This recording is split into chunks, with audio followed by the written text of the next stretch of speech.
अब बढ़ते हैं अगली खबर की ओर। 17 सितंबर को नामीबिया से आए चीतों का देश ने दिल खोलकर स्वागत किया, लेकिन मध्य प्रदेश के श्योपुर स्थित कूनो नेशनल पार्क से आती खबरों ने विश्नोई समाज के लोगों की नींद उड़ा दी है।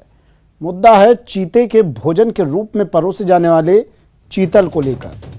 दरअसल चीतों के भोजन के लिए छोड़े गए चीतल हिरण को लेकर विश्नोई समाज ने विरोध करना शुरू कर दिया है। विश्नोई समाज ने पीएम को पत्र लिखकर इस पर आपत्ति जताई है, जिसमें लिखा गया है कि विश्नोई समाज के आराध्य गुरु जंभेश्वर के सिद्धांतों के विपरीत खुलेआम चीतल को निशाना बनाया जा रहा है, जो गलत है और विश्नोई समाज इसका विरोध करता है।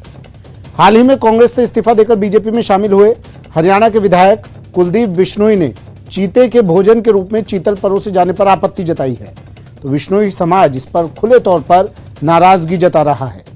विश्नोई समाज के पत्र में लिखा गया है कि मध्य प्रदेश के राजगढ़ जिले के नरसिंहगढ़ स्थित चिड़ीखो अभ्यारण्य से 181 चीतल लाकर कूनो नेशनल पार्क में चीतों का भोजन बनाया जा रहा है, जो गलत है।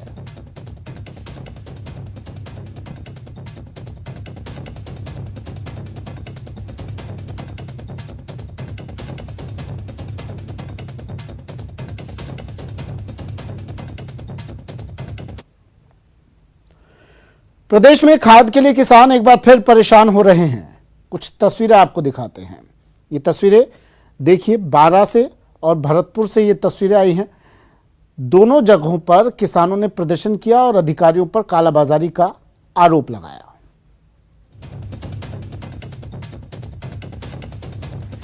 भरतपुर की बात कर लेते हैं। सबसे पहले भरतपुर के बयाना में क्रय विक्रय समिति पर किसानों का प्रदर्शन देखने को मिला। किसानों ने क्रय विक्रय समिति के अधिकारियों पर कालाबाजारी का आरोप लगाया।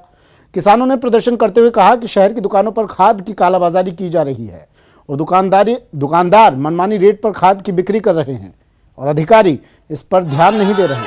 किसानों ने कई घंटों तक प्रदर्शन किया, लेकिन उन्हें खाद नहीं मिली।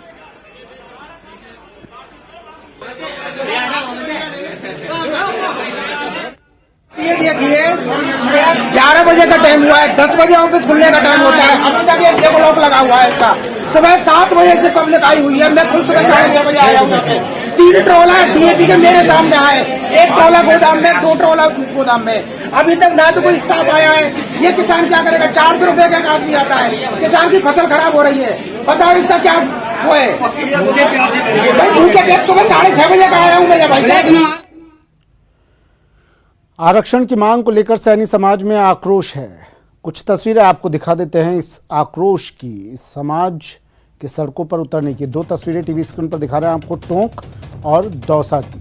दोनों जगहों पर सैनी समाज ने प्रदर्शन कर 12% आरक्षण की मांग की है। टोंक जिले के उनियारा में सैनी समाज ने रैली निकालकर आक्रोश जताया। इससे पहले समाज के लोगों ने बैठक की, जिसमें पूर्व कृषि मंत्री प्रभुलाल सैनी भी शामिल हुए और सैनी समाज ने एसडीएम रजनी मीणा को मुख्यमंत्री के नाम ज्ञापन सौंपकर 12% आरक्षण समेत 11 सूत्री मांग रखी। पूरे राजस्थान भर में आज 11 सूत्रीय मांग को लेके और खासतौर से जो 15 तारीख को जो घटना घटी उसके बारे में रोष व्यक्त करने के लिए इस प्रकार की सभाएं पूरे राजस्थान में हो रही है।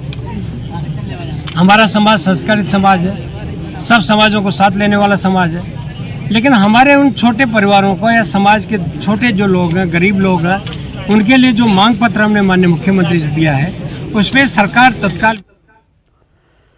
आरक्षण की मांग को लेकर सैनी समाज का आंदोलन जारी है, लिहाजा दौसा के सैनी बाहुल्य इलाके सिकंदरा, मानपुर, सिकराय और महुआ में सैनी समाज के लोगों ने अपने प्रतिष्ठान बंद रखे।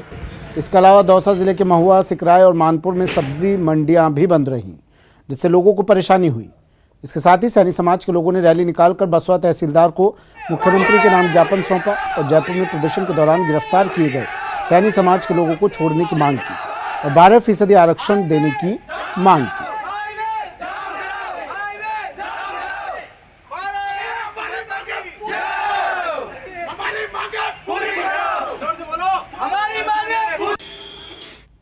लेकर जयपुर के अंदर एक महारैली, महापंचायत हुई थी, तो हमारे युवाओं ने, जब सरकार का कोई अनुवादन नहीं आया, युवा हमारे जो मांगों को लेकर उसके विरोध में हमारे युवाओं ने NH 8 12 नंबर पुलिया पर जाम लगा दिया था और जब हमारे लोग सुबह 4 बजे सो रहे थे तो प्रशासन ने लाठीचार्ज कर हमारे कई युवाओं को घायल कर दिया और लगभग 84 युवाओं को गिरफ्तार कर लिया। इसके विरोध में हमने ये आज सैनी समाज का जो भी मार्केट है वो बंद रखा है। और अब बात गुस्से में छात्रों की। स्कूल में पानी और शिक्षकों की कमी के चलते प्रदेश के कई जिलों में छात्रों का प्रदर्शन जारी है। अजमेर और दौसा में भी छात्रों ने स्कूल के गेट पर ताला जड़कर विरोध प्रदर्शन किया।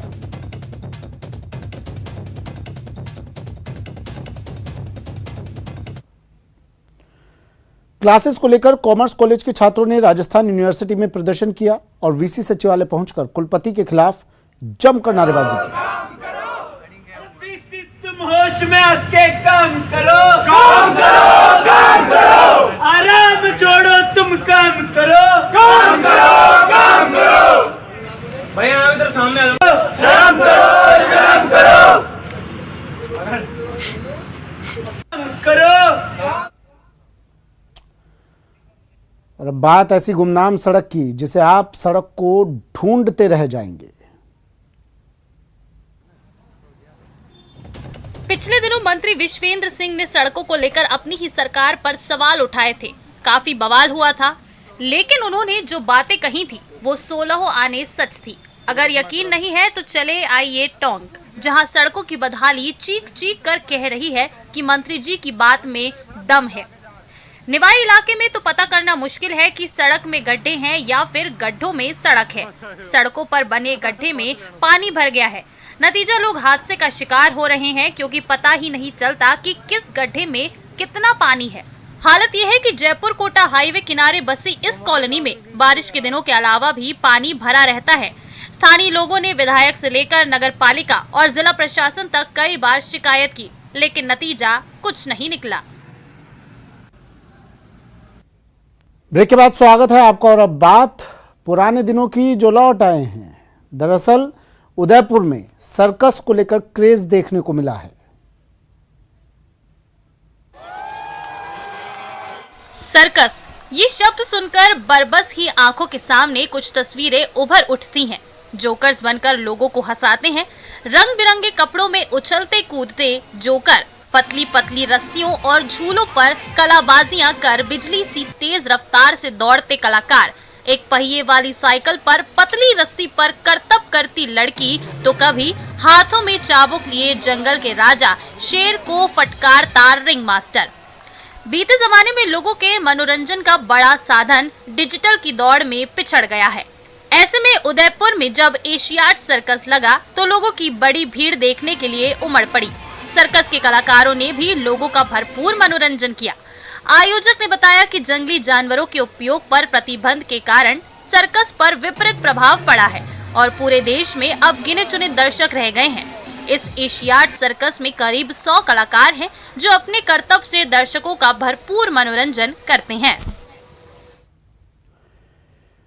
करौली में फॉरेस्ट गार्ड 22,000 रुपए की रिश्वत लेते रंगे हाथों गिरफ्तार कर लिया गया है। इसके साथ ही गार्ड के आवास के साथ उसके अन्य ठिकानों पर भी छापेमारी की जा रही है। दरअसल एसीबी मुख्यालय के निर्देश पर करौली जिला इकाई ने कार्रवाई करते हुए राजेंद्र सिंह वन रक्षक को 22,000 की रिश्वत लेते रंगे हाथों गिरफ्तार किया। एसीबी डीएसपी अमर सिंह ने बताया कि राजेंद्र ने मिट्टी की खुदाई का फर्जी केस नहीं बनाने के नाम पर पीड़ित से 22,000 रुपए की रिश्वत मांगी थी और उसे लगातार परेशान कर रहा था, जिसकी सूचना मिलने के बाद उसे रंगे हाथों गिरफ्तार कर लिया गया।